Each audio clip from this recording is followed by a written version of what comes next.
Bienvenue dans ce Shot Tech.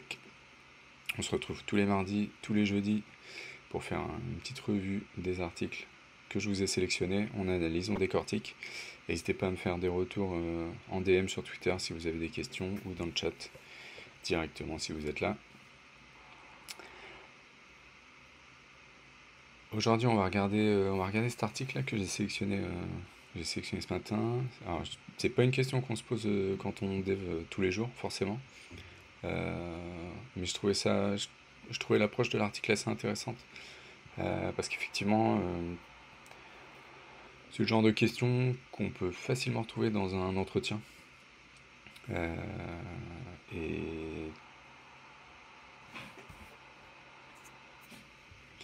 et je pense que passer à côté de cette réponse dans un entretien, ça peut être un faux pas. Donc on va regarder ensemble ce que nous dit l'article. Alors j'ai mis un peu de temps, j'avoue, à bien comprendre le petit graphe qu'ils ont fait là, mais en fait c'est exactement ça. Et on va revenir dessus au fil de la lecture de l'article. Du coup, ce qu'on nous détaille ici, c'est qu'est-ce qu'une librairie.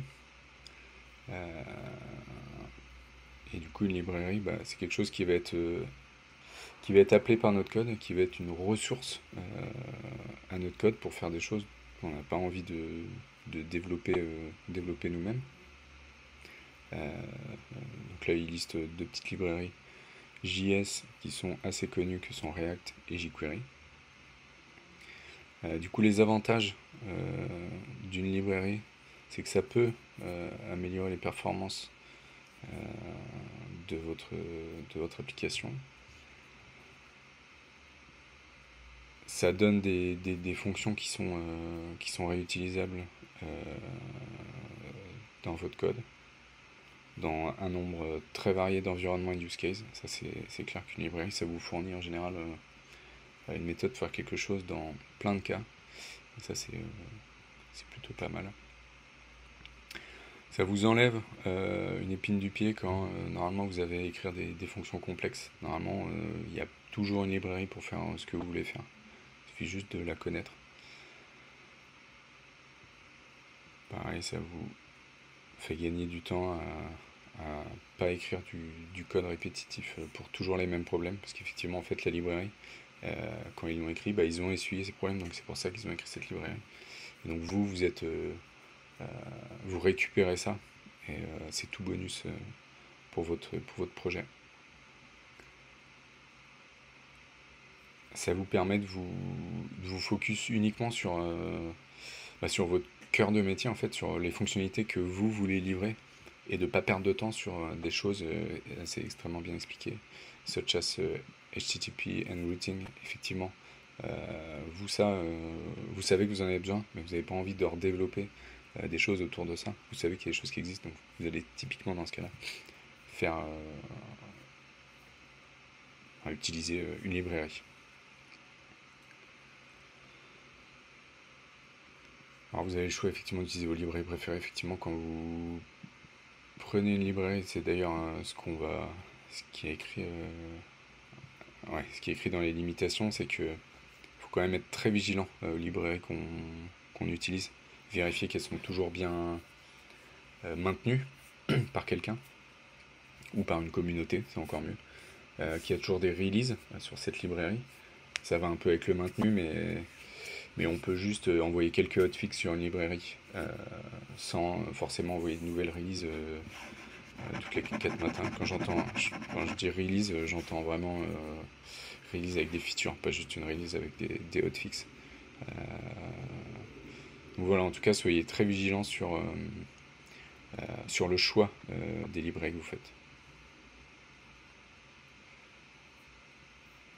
Et ça vous permet effectivement de dépenser moins dans le développement, dans les choses qui sont bas niveau.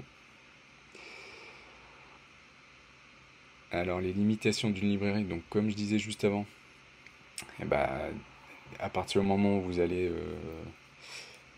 partir sur une librairie, bah, vous allez attacher un peu votre application à cette librairie.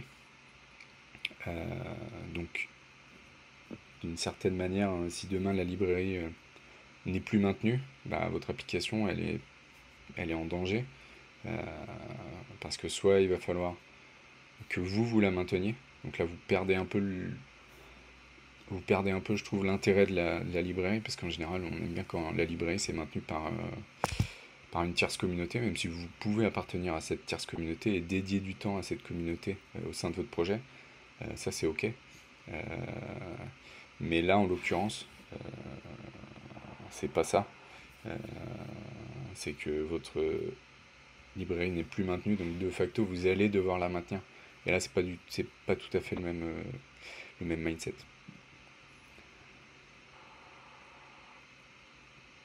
Et effectivement, une fois qu'on a choisi une librairie, qu'on l'a implémentée et qu'on l'utilise en prod, ça devient très difficile alors de changer de librairie. Euh, Après, en général, quand ça peut arriver qu'une librairie chute, qu'elle soit reprise par une autre, qu'elle soit forquée par une autre, qu'il soit juste un peu rebrandé avec un nom différent et tout, mais qui fasse à peu près la même chose, auquel cas vous pouvez facilement switcher dessus. Euh, il y aura peut-être quelques breaking change, mais que vous pourrez adapter facilement parce qu'ils auront prévu le cas, euh, puisque cette librairie sera arrivée pour remplacer l'ancienne. Donc ouais, faites attention après.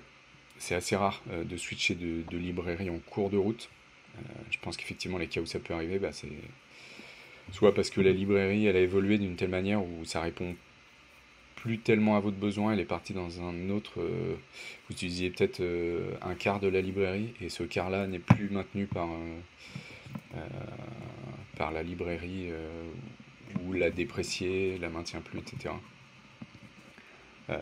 Soit c'est une librairie peut-être que vous aviez choisi il y a quelques années et avec l'évolution de votre code vous dites que bah, c'est plus tellement approprié.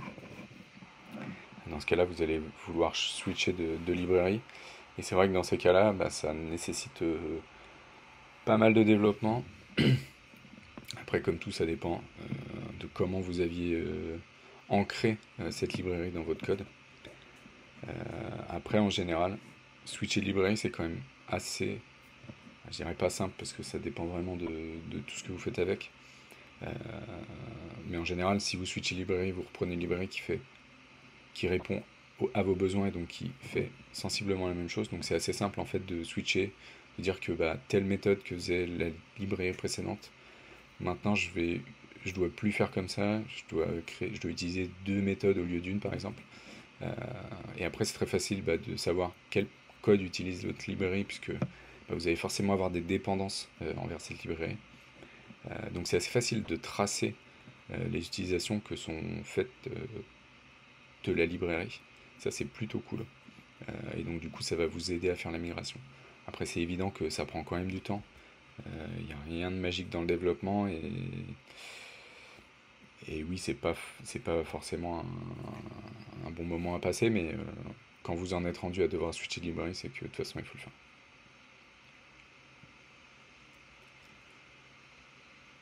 Alors là il parle d'une librairie qui est utilisée dans un environnement, enfin qui est utilisée dans un environnement où c'est pas supporté. Bon bah j'ai l'impression qu'il fallait peut-être pas choisir cette librairie ou en prendre une qui colle à l'environnement.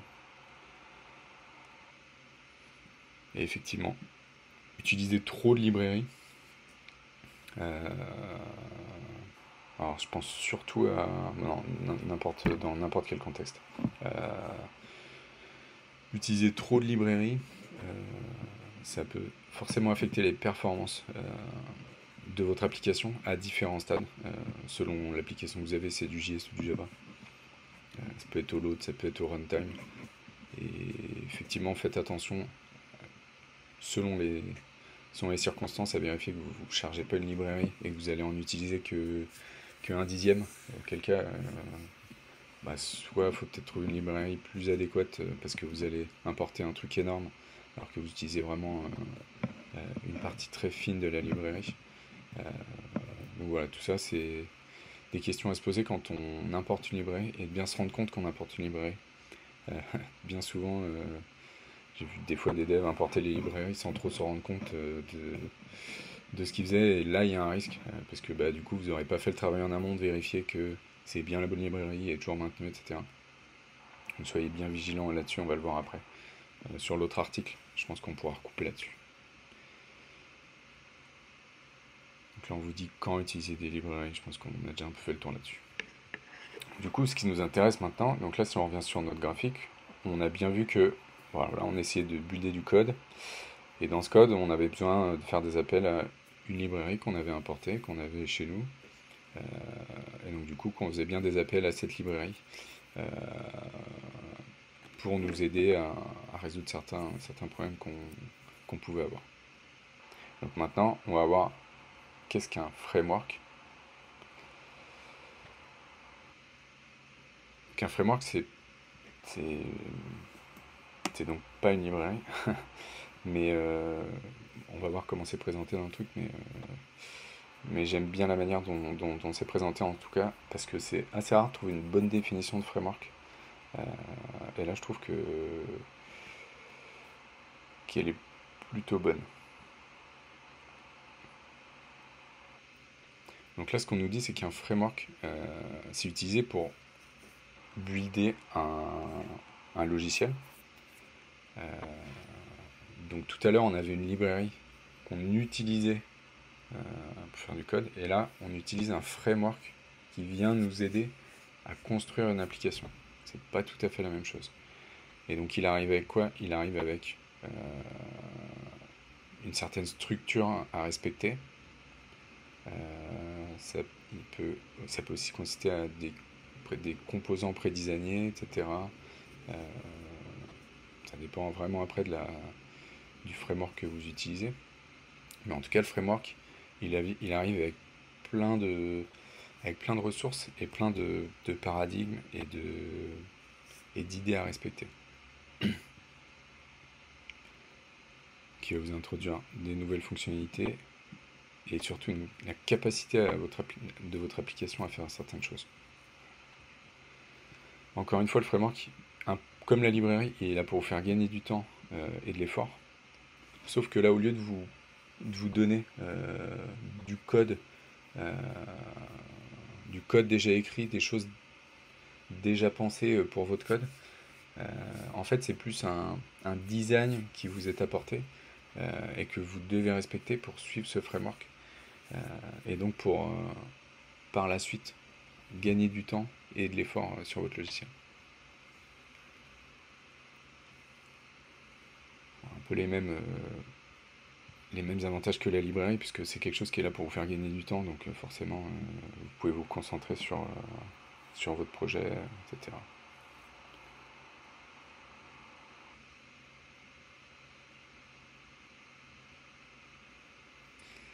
L'inconvénient du framework, j'espère que la définition a été assez claire. Vous allez peut-être mieux comprendre quand on va justement détailler là, les inconvénients du framework.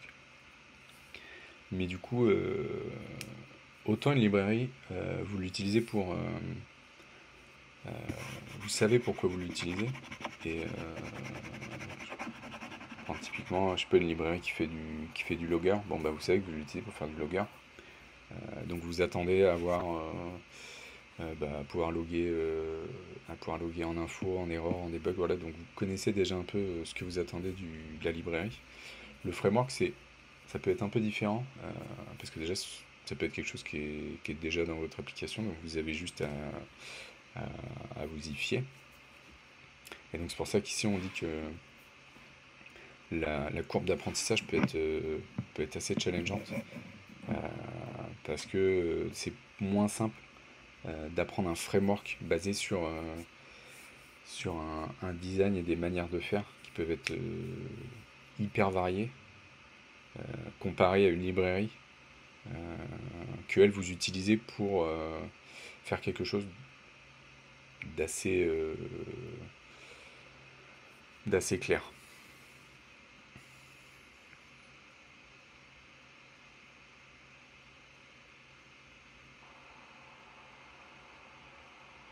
Et par exemple, là, on voit je vais prendre ce point-là par exemple, qui est difficile de séparer la business logic de la couche de présentation dans MVC. Et effectivement, ça peut être compliqué. Vous pouvez tordre la... Et la mauvaise chose à faire, ce serait de tordre le cou un peu au framework pour faire rentrer ce que vous voulez faire dedans. C'est ce qui est fait assez souvent, je pense, par des... quand on est junior peut-être. Alors que le framework, lui, il est là justement pour vous aider à respecter ça et à aller dans ce sens-là pour justement vous aider à maintenir votre application, par exemple. Parce que dans le MVC, bah, vous savez ce que vous trouverez dans le modèle, dans la vue et dans le contrôleur. Alors que si vous commencez à tordre le cou à ce framework, bah, c'est perdu. Requires to... Donc il vous demande d'être toujours up-to-date, c'est en général pareil avec les librairies.